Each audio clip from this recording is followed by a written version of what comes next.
que é o mecanismo? Descreva. Olha, basicamente a política no Brasil funciona da seguinte maneira.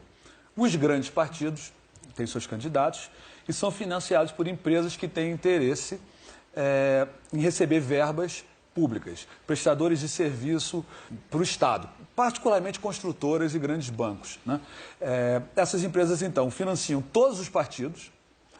A mesma empresa que investe na campanha do Aécio investe na campanha do Lula ou da Dilma, né? E, bom, algum desses políticos é eleito e esses políticos, então, têm que compor o seu governo e depois devolver o investimento que essas empresas fizeram nas campanhas eleitorais. Então, como é que eles fazem? Eles apontam pessoas-chave para cargos importantes. Quanto maior o orçamento de um cargo, mais importante ele é. Então, diretor de abastecimento da Petrobras vale muito, né? O diretoria do Correio vale um pouco menos. Aí tem um loteamento de cargo para garantir a maioria do governo no Congresso.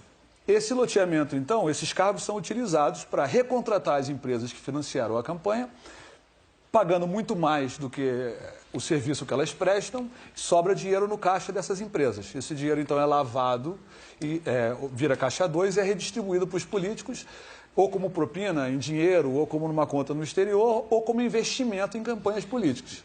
Isso se dá em todas as esferas, do federal ao municipal, passando pelo estadual, e envolve absolutamente todos os partidos? Sim, todos os partidos grandes. Alguns partidos menores não têm. Mas, por exemplo, eu tenho certeza que do mesmo jeito que o orçamento de Abreu Lima está inflado, o orçamento da cidade de Paracatu do Sul, na escola que vai comprar lápis, também está inflado. Não só isso. E no legislativo, idem, porque tem uma série de empresas que têm interesses em certas leis, etc, etc. O mesmo mecanismo funciona no legislativo. E o que é interessante, e o que acho que o Brasil não está percebendo, é que o mecanismo não tem ideologia.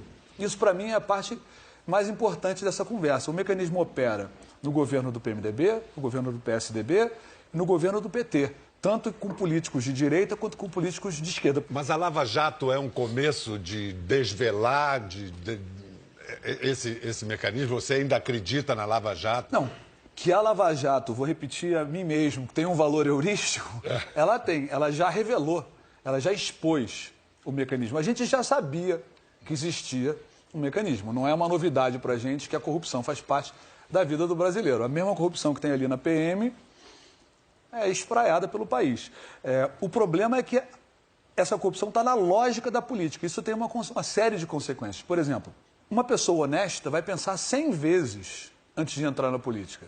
Porque ela não vai se dispor a fazer o que precisa ser feito para se eleger. É quase que, cargo público no Brasil é quase que certidão de corrupção. Tem poucos políticos, por exemplo, Marcelo Freixo é um político honesto. Eu conheço o Marcelo Freixo, sei que ele é amigo do Marcelo Freixo, ou pelo menos... Sou, e tem políticos honestos, mas eles são a minoria.